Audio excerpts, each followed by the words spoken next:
Amém, queridos? Você que achou Mateus capítulo 9, versículo 22, diga glória a Deus. Glória a Deus. Você que não achou, diga eu também tenho glória.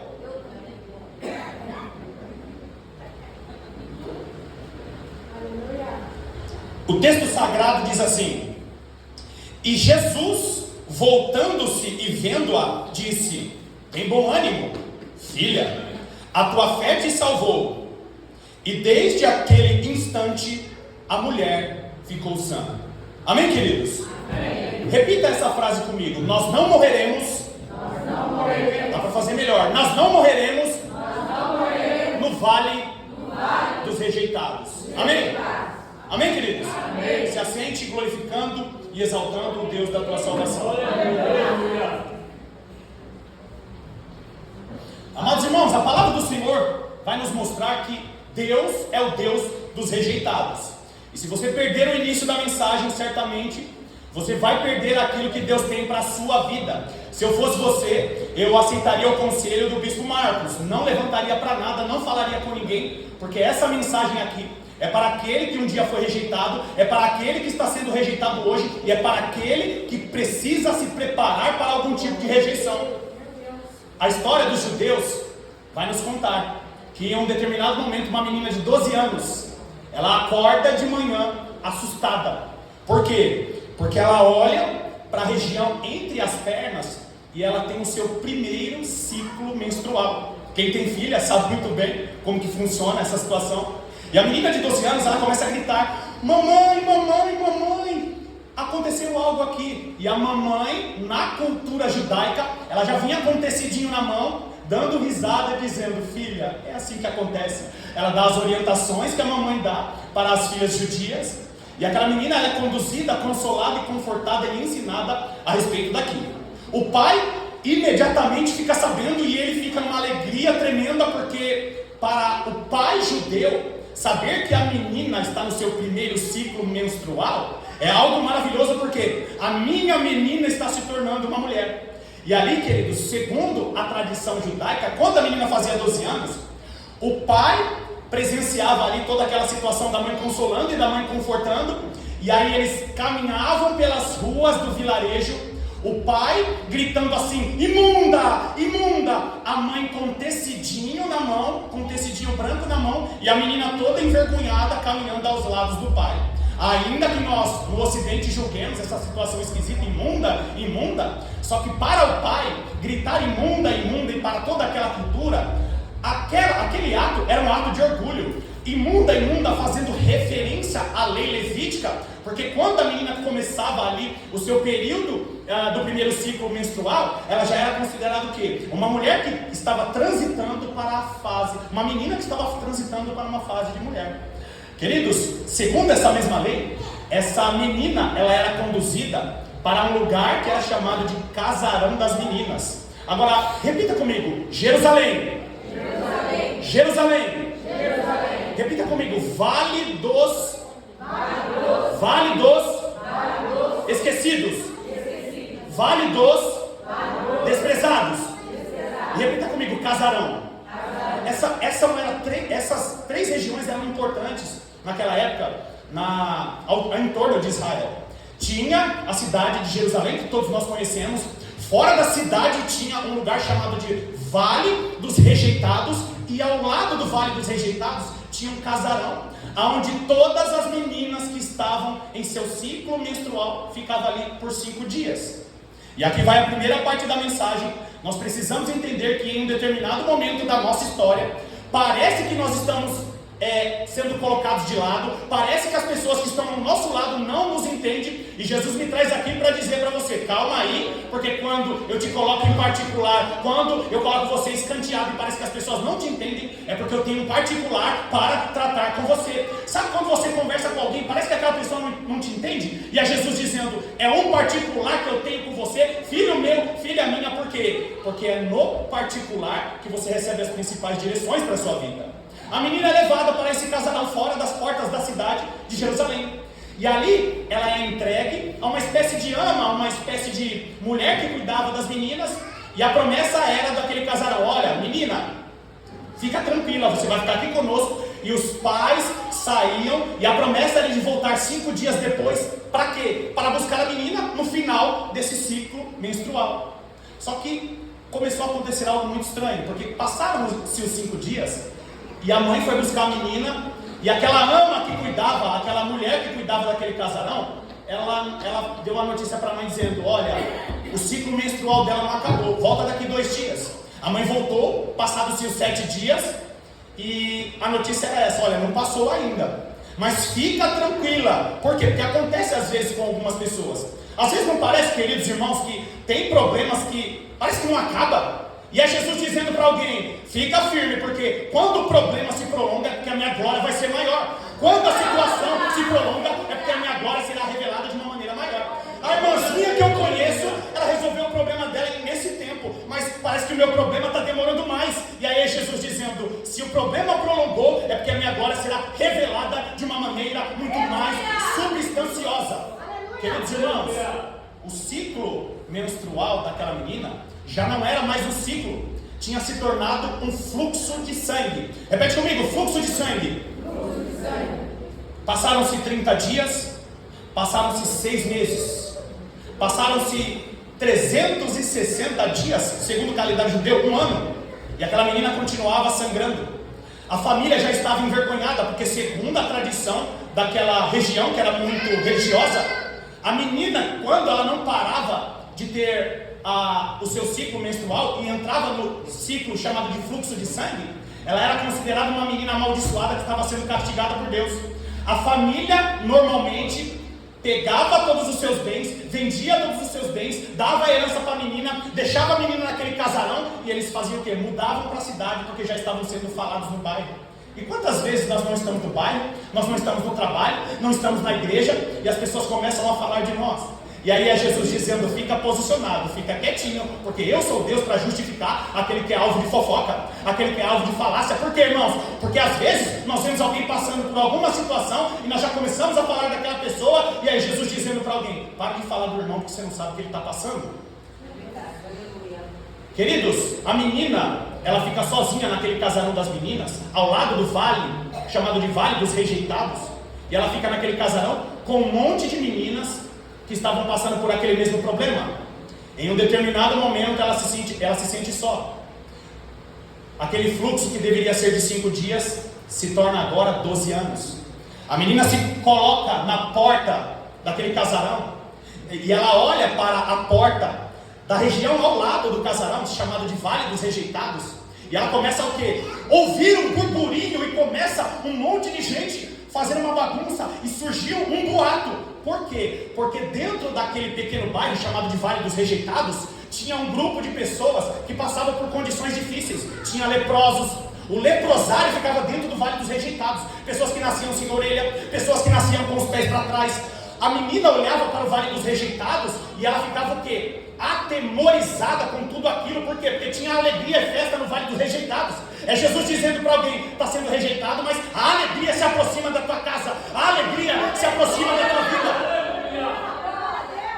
O Vale dos Rejeitados era a pior região, era o pior lugar de Israel. Por quê? Porque era proibido, segundo a lei judaica, entrar nas portas da cidade de Jerusalém e caminhar e transitar pelas cidades. Por quê? Porque todos aqueles que viviam no Vale dos Rejeitados eram considerados amaldiçoados, porque eles não entendiam as doenças daquela época.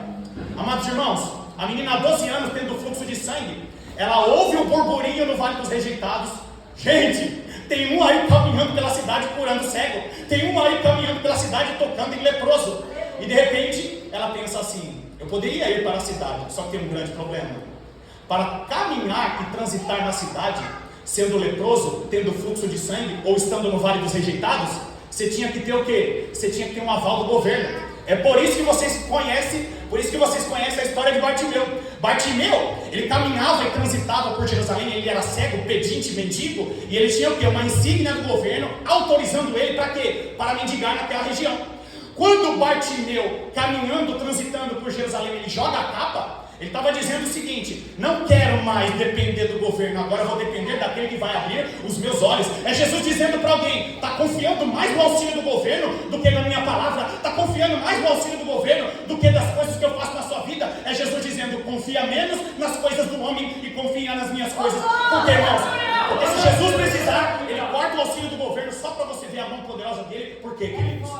Não existe nada nessa terra que possa nos sustentar mais do que a mão de Deus. Eu não estou dizendo para você não aceitar o auxílio do governo. Eu estou dizendo que tem gente que aceita muito mais e confia muito mais na mão do homem do que na mão de Deus.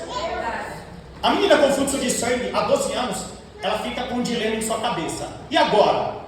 Eu saio nas portas da cidade e corro o risco de ser presa e até morta por estar caminhando sem ter a insígnia do governo? Ou eu espero o dia da minha morte porque esse fluxo de sangue vai me matar? Detalhe, essa moça, ela já tinha gastado todas as suas finanças para tentar curar aquele fluxo de sangue, e ela não tinha conhecido.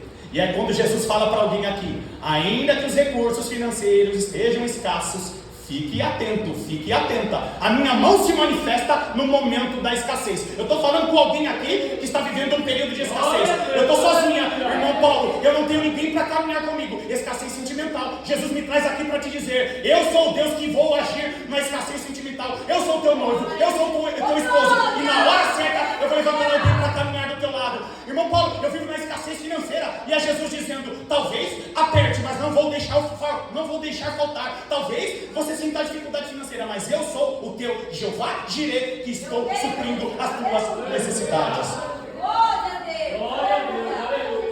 Queridos, o nosso Deus é especialista em agir em períodos de escassez. Eu sei que ninguém gosta de passar por escassez. Eu não gosto de pregar sobre escassez, mas o Espírito me incita a dizer para alguém que está passando por escassez: fica atento, porque quando tem escassez e você busca a minha presença, aí eu vou agir na tua vida. Amados, existe um combinado que o nosso Senhor e Salvador Jesus Cristo ama: é escassez e alguém que busca a presença dele. Por quê? Porque quando Jesus permite a escassez, ele dizendo para alguém aqui: vem me buscar, não tem coisa para comer em casa, vai para o culto. Não tem resolução no seu relacionamento dentro de casa, existe escassez de amor, existe escassez de compreensão, vem para o culto, porque eu vou falar ao teu coração. Porque quando há escassez, Jesus age com seu poder e autoridade.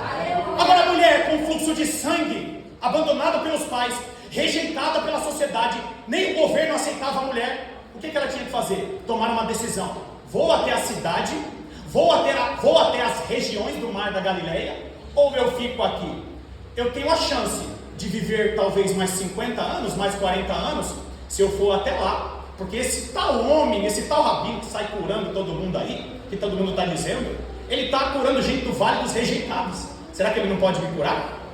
Agora você vai esquecer essa mulher. Por quê? Enquanto essa mulher, ela divagava nesses pensamentos, um tal rabino, também conhecido em Jerusalém como Yeshua, ele caminha de um lado para o outro. Por quê? Porque o Espírito do Senhor é dinâmico. Queridos, se você estudar um pouquinho a história da onde Jesus caminhava, da onde Jesus passava, você vai ver que Jesus, ele não andou por muitos lugares.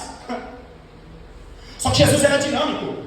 Jesus, com muita frequência, você vai ver o relato na palavra de Deus, Jesus subia para a Galileia e ele descia para o sul de Israel, a Judéia. E ele ficava o quê? Transitando ao redor do mar da Galileia. Por quê, queridos? Porque ainda que você não tenha sido chamado para viajar para lugares longes, Deus espera que você, movido pelo Espírito do Senhor, não fique parado. É Jesus falando para alguém aqui: há muito tempo eu estou te chamando para me servir na minha obra, há muito tempo eu estou te chamando para fazer mais. E aí Jesus dizendo: até o Filho de Deus, mesmo transitando em um país que era do tamanho de Sergipe, talvez do tamanho do Rio de Janeiro, é Jesus dizendo para alguém: você não precisa ir para a África, você não precisa ficar caminhando pelo bairro, você pode me servir aqui, ajudando os irmãos a cultuar, a cantar, servir a água. Por quê, queridos? Porque até aquele que só serve a água, não lhe faltará a devida recompensa.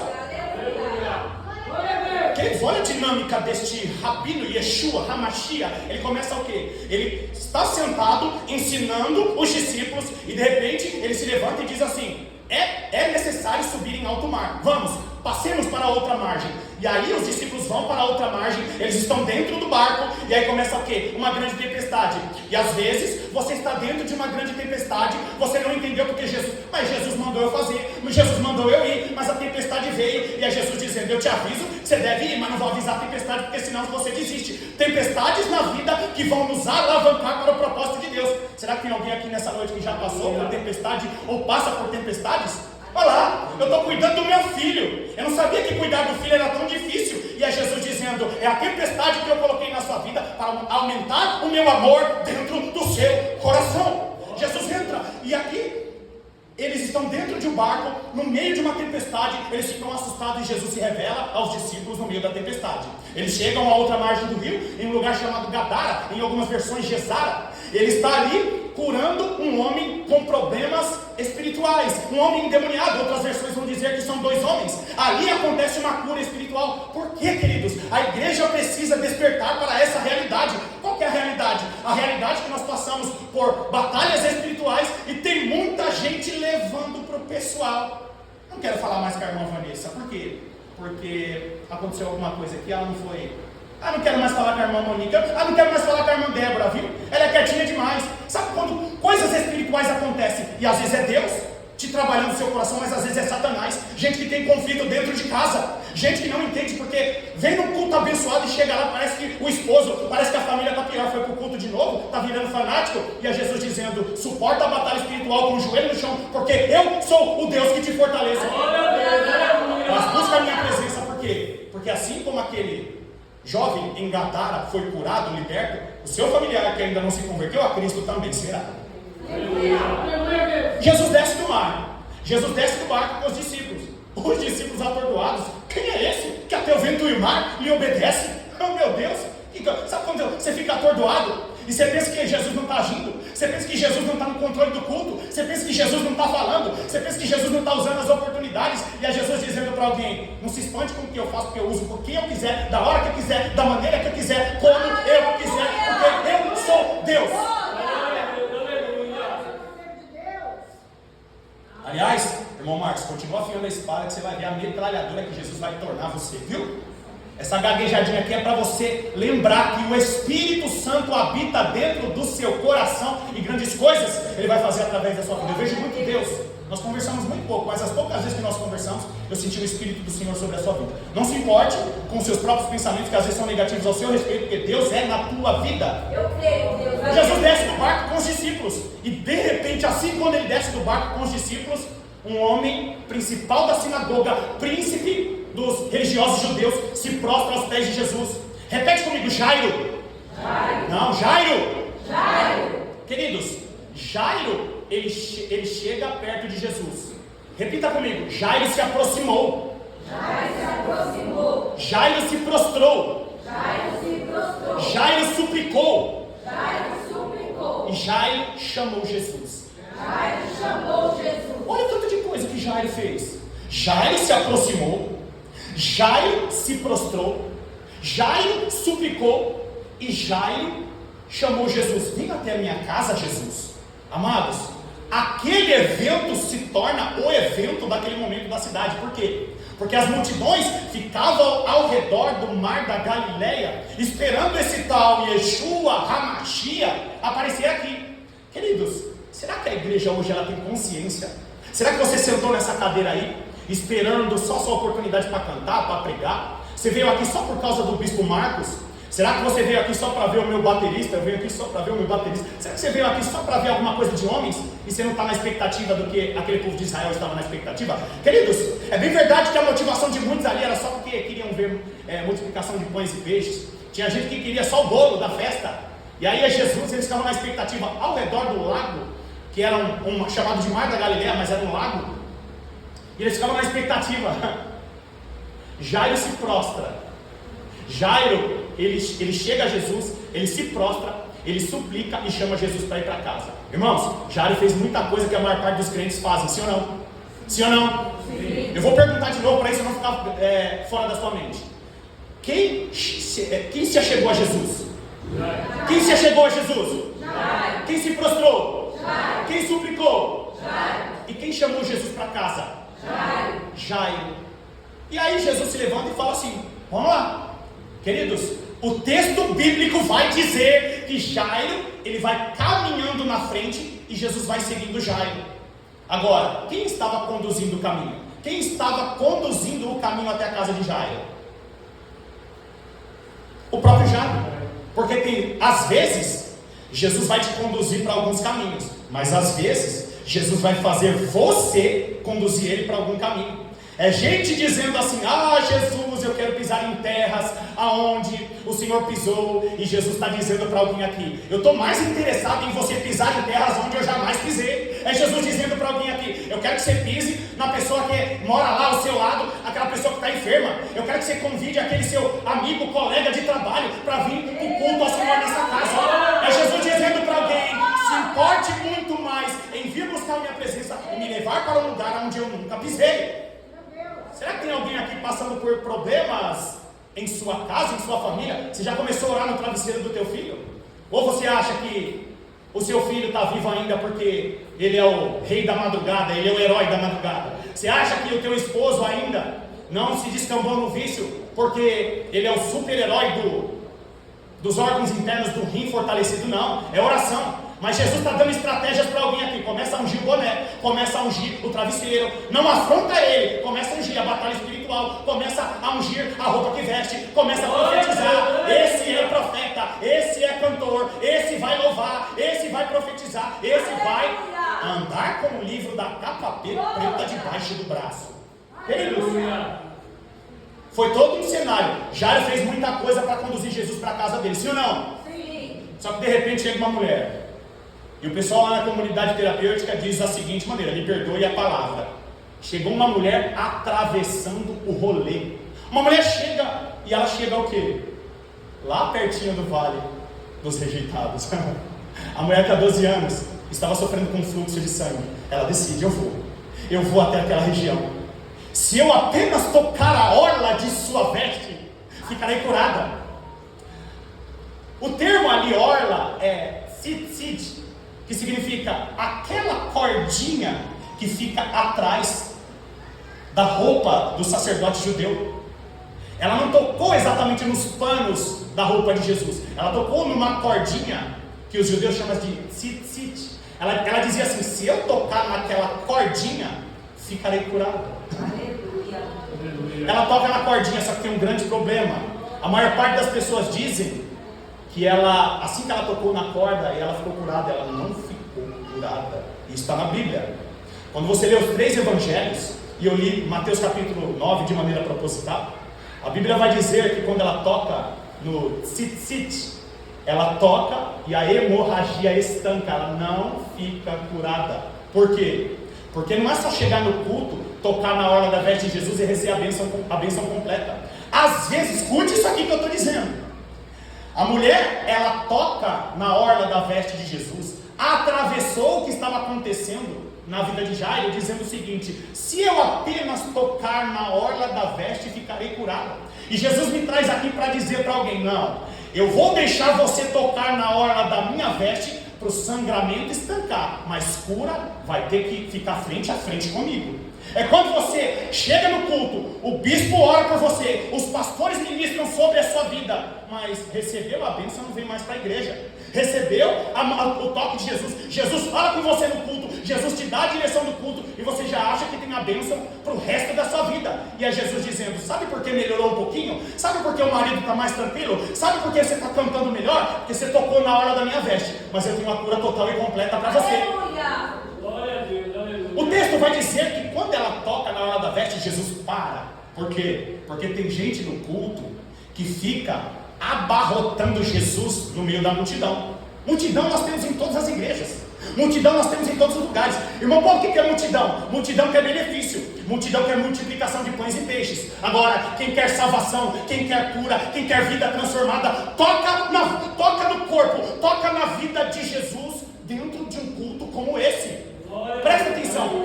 Aonde estavam as roupas de Jesus? Aonde está a sua roupa? No seu? Olha só.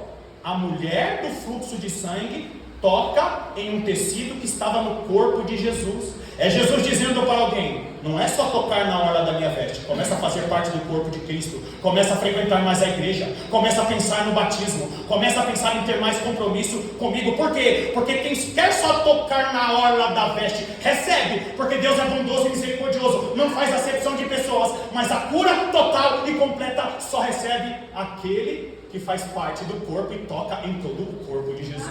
Aleluia. Queridos irmãos, está lá Jesus caminhando, e aí de repente ele olha para o lado e ele diz assim: alguém me tocou. Os discípulos, que às vezes nós, discípulos de Jesus, fazemos muito mais trabalho de segurança do que trabalho espiritual, eles olham para Jesus e dizem assim: Jesus, a multidão te aperta. É quando situações espirituais estão acontecendo na casa do Senhor, mas muita gente não está o quê? Preocupado com aquilo que está acontecendo. Amados, eu sei que não acontece isso aqui, tá? Eu sei disso. Eu sei que não acontece isso aqui, por quê? Porque o Bispo Marcos e todo o corpo de obreiros são bem, direcionados aqui na ordem do culto e tudo mais. Mas às vezes nós vamos em algumas igrejas, a irmãzinha no meio do culto se maquiando, olhando para o celular. A irmãzinha que não sai do WhatsApp. É Jesus dizendo: tocou na hora da veste, já está satisfeito. Eu estou te chamando para ficar frente a frente comigo. Porque quando você fica frente a frente comigo, não vou curar só o estancamento, eu vou curar toda a hemorragia. Glória a Deus, aleluia. Queridos, quando ela toca na hora da veste de Jesus, o que acontece? O sangramento apenas para. E o texto vai dizer: e ela sentiu-se curada.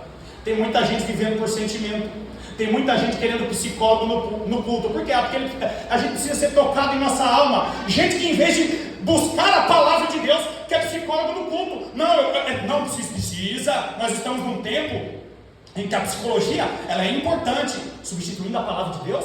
Não estou dizendo que o psicólogo aí não tem sua importância, mas quando a psicóloga vem para o púlpito substituir a palavra de Deus, é Jesus dizendo: vai receber um estancamento achando que está recebendo a cura. É quando você quer uma cura parcial, quando Jesus está falando para você, não é porque o psicólogo não tem importância, mas o que vai te curar é a palavra que está sendo pregada a você nesta noite. Jesus começa a olhar: alguém me tocou, alguém me tocou, alguém me tocou. E aí, queridos, ela fica o quê? Atemorizada, envergonhada, e ela resolve ficar frente a frente com Jesus. É crente que quer viver de campanha. Vamos participar da campanha dos 7 livramentos, não sei do que. E aí você participa da campanha, mas acabou a campanha, não vem mais. A campanha não serve para você fazer algo místico e temporário. A campanha serve, as campanhas que os pastores fazem nas igrejas, servem para quê? Para você firmar e ficar frente a frente com Jesus. Não é porque recebeu a bênção, não é porque está trabalhando agora, significa o quê? Que agora eu não preciso ir tanto no culto. É gente que substitui o trabalho pelo culto, mas vai faltar comida na casa. Pode até apertar a comida lá na sua casa, mas a presença de Deus e a palavra de Deus não pode faltar. Por quê? Porque nós até sobrevivemos se tiver pouca comida. Eu cresci comendo pé de frango e salsicha. Salsicha era dia chique. Às vezes acontecia de vir um frangão lá, e quando não tinha um frangão era pé de galinha.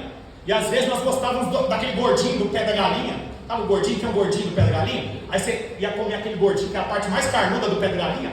Aí ficava aquele dedo assim, parecia estar de máscara, assim, os dedinhos da galinha, o rostinho dos meninos era tudo pequenininho. O que acontecia ali? A presença de Deus estava no nosso meio. A minha mãe orava, comia o pé de galinha com arroz, ainda jogava o caldinho no arroz, dizendo: louvado e exaltado seja o nome do Senhor. Não substitua o culto ao Senhor, porque você recebeu uma proposta de trabalho. É Jesus dizendo para alguém aqui: se vai faltar no culto, significa que o trabalho não vem de mim.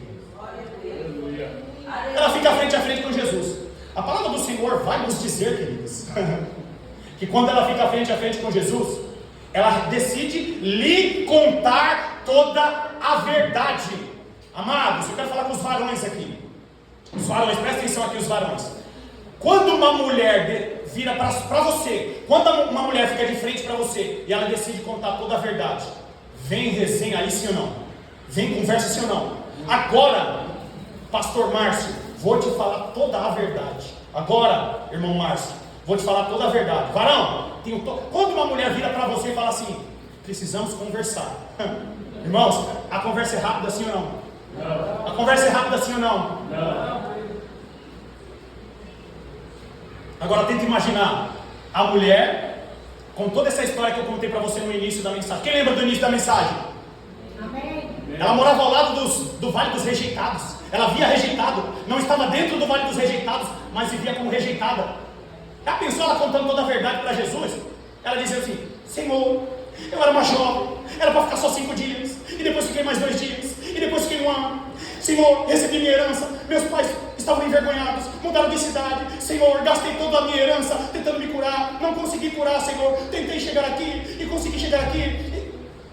Era muita conversa que ela tinha. E Jesus assim: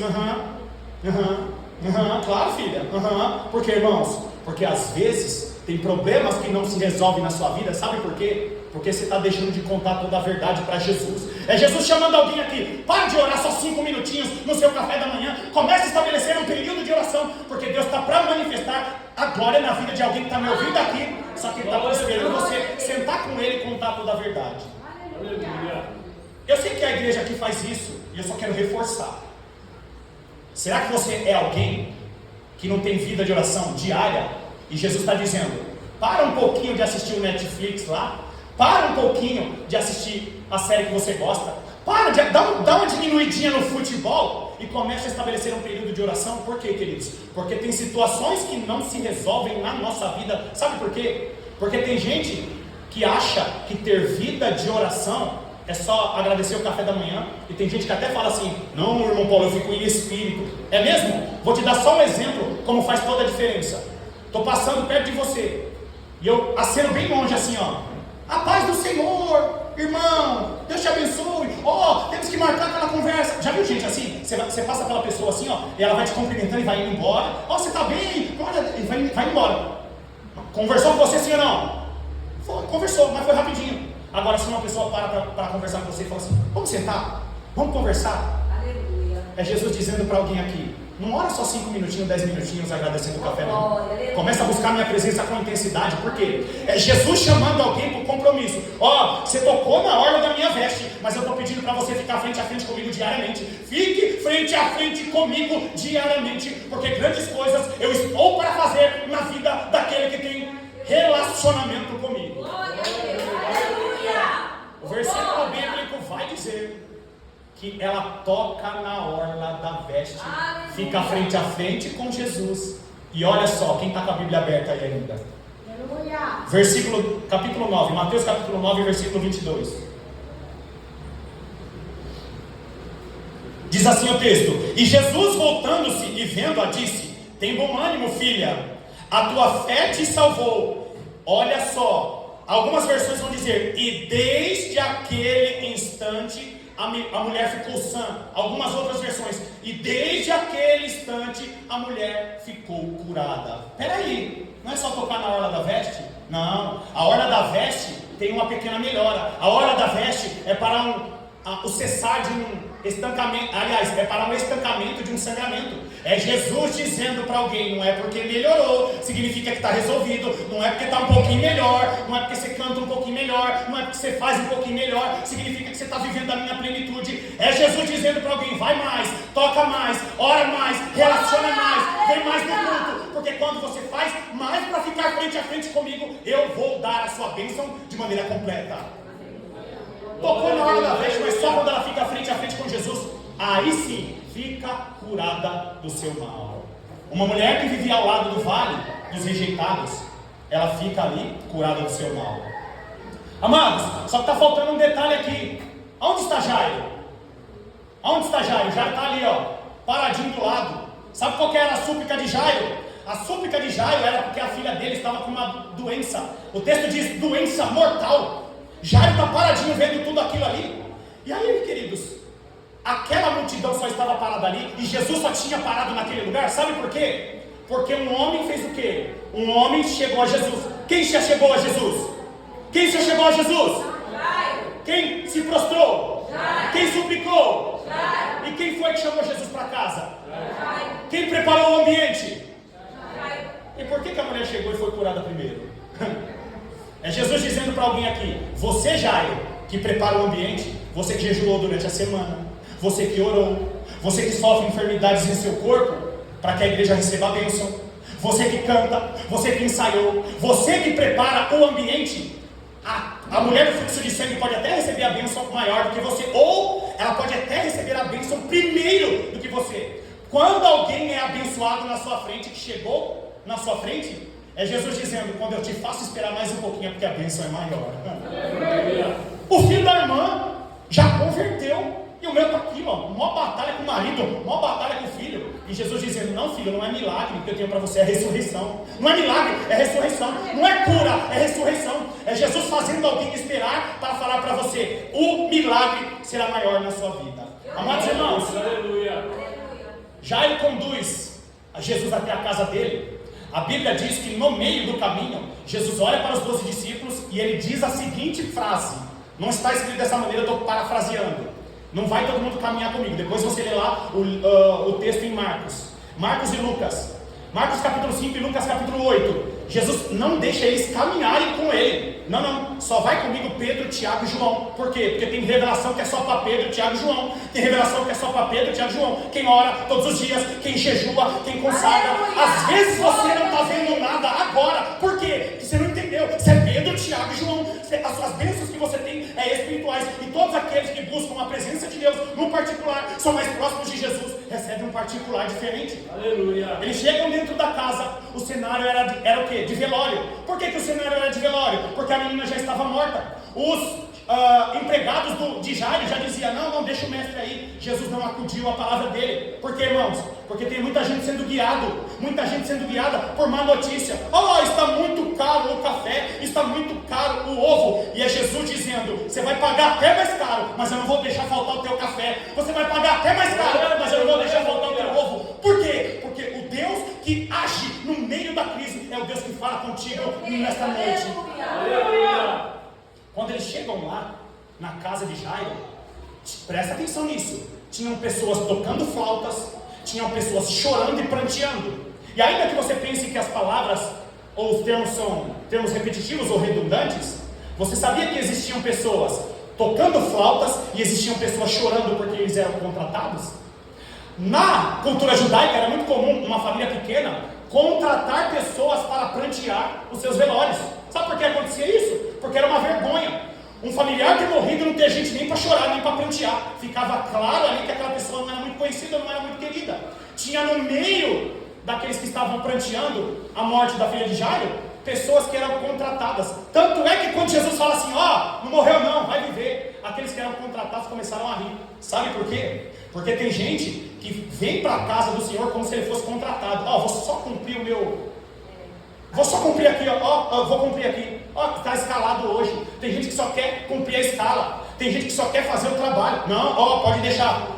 Olha aqui, vamos fazer a manutenção, glória a Deus, está contratado. É aquele que age como contratado na casa do Senhor. Não me entenda mal. Toda obra feita na casa do Senhor é uma bênção. Continue fazendo a manutenção, continue lavando o banheiro, continue fazendo toda a parte estrutural, mas não haja como um servo do Senhor, como um crente contratado. Você não veio aqui para só trabalhar, você veio aqui para adorar e glorificar o nome do teu Deus, porque aquele que age como contratado não é convidado para o grande milagre.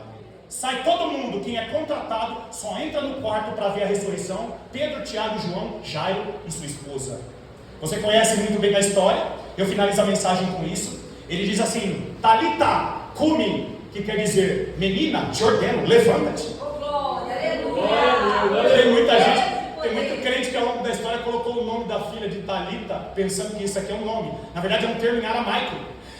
Olha só, ele usa um termo em aramaico, que é desse termo aqui que surge um ornamento que os judeus usavam, que era chamado de talit. Sabe o talit? Talit era uma espécie de tecido que ele tinha 613 cordinhas ao redor. Era uma espécie de umas barrinhas, ou como as mulheres chamam hoje, babado. Era uma espécie de babado e tinham vários babadinhos ou várias linhas, assim, 613. E quando o judeu ia passar uma madrugada inteira orando ao Senhor, buscando a presença de Deus, ele citava as 613 leis da religião judaica. Agora, quando Jesus olha para ele e fala assim: Talita cumi, ele estava fazendo o quê? Usando um termo em aramaico, que era um termo que era referência para quem tem vida de oração. É Jesus dizendo para alguém aqui: veste o talite e começa a buscar a minha presença na madrugada. Tem gente que está me ouvindo, que recebeu um diagnóstico, parece que não vai mudar, parece que não vai transformar, e Jesus está dizendo: cadê a campanha? Busca a minha presença na madrugada, busca a minha presença em oração, vem mais vezes no culto. Por quê? Porque o talita cume vai acontecer na sua vida. A menina ressuscita, a menina levanta, e agora nós temos 2 milagres que aconteceram. Quais são os 2 milagres, irmão Paulo? Uma mulher foi curada do seu fluxo de sangue, e uma outra menina que estava começando a sua vida e tinha visto ali a morte frente a frente com ela. Elas receberam o seu milagre, a sua cura e a ressurreição. E eu já convido a igreja a se colocar de pé junto comigo. Nós vamos fazer uma oração agora, e talvez você não tenha entendido que Deus, o mesmo Yeshua HaMashiach que rodeava o mar da Galileia, aquele pequeno lago que era chamado de mar, é o mesmo Deus que está aqui nessa noite. É o Deus que Ele é poderoso para curar todo sangramento espiritual. Irmão Paulo, o que é um sangramento espiritual? É quando você não tem mais vontade de viver. Você veio para o culto aqui porque alguém te convidou, ou você está aqui que nem um zumbi na casa do Senhor, e Jesus te chama o quê? Para você se aprofundar mais nele, porque Deus é o Deus que olha para o vale dos rejeitados para transformar a vida daqueles que foram rejeitados. Será que tem alguém que me ouve, que está sendo rejeitado pelo pai, que está sendo rejeitado pela mãe, que está sendo rejeitado por alguém no ministério, menosprezado, ninguém te valoriza, e aí Jesus dizendo para você: eu te valorizo. Eu só te trouxe aqui para ouvir essa mensagem porque você faz parte daqueles que são rejeitados. Amados, eu vou fazer uma oração agora, e aquele que se sente rejeitado, menosprezado, talvez você seja um irmão, ou talvez você seja uma moça que sente no seu coração que nunca é valorizada. Você olha assim, parece que você é tratado, ou você é tratada como um objeto. E Jesus manda essa palavra para dizer para você: vem orar comigo, filho. Vem orar comigo, filha. Eu quero convidar os irmãos ou as irmãs que sentem no coração essa rejeição. Você sente essa rejeição, talvez nem aconteça, mas você sente essa rejeição porque parece que as coisas não vão acontecer na sua vida. Eu quero te convidar a vir aqui à frente do altar para que nós possamos orar por você.